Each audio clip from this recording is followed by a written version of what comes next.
Alors Mike Crack voit Alonso continuer jusqu'en 2026. Bah écoutez, 2026, il sera vieux quand même, Fernando, hein. Désolé, hein. Dans 3 ans, c'est loin.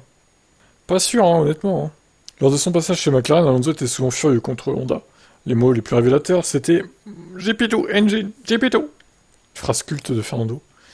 Qui est des retrouvailles en 2026 semble loin d'être exclu, même si Alonso va bientôt avoir 42 ans. Mike Crack a déclaré. Il n'y a aucune raison de penser qu'il ne sera pas dans la voiture avec nous en 2026. Je ne vois vraiment aucune raison pour laquelle il ne serait pas là à ce moment-là.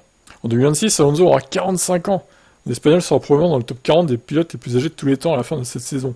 C'est remarquable, car la majeure partie des pilotes plus âgés qu'Alonso ont tous conduit dans les années 50 et 60. La dernière fois qu'un pilote de F1 avait plus de 45 ans, c'était Graham Hill en 75.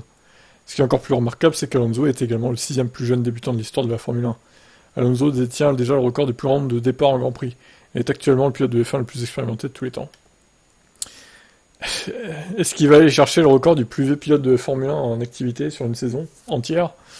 Peut-être, hein. Peut-être que c'est son objectif après tout. Mais au bout d'un moment, le physique va lâcher, hein. Bien qu'il soit affûté et tout, il n'est pas éternel, hein. Ça reste un humain après. Je vous laisse commenter.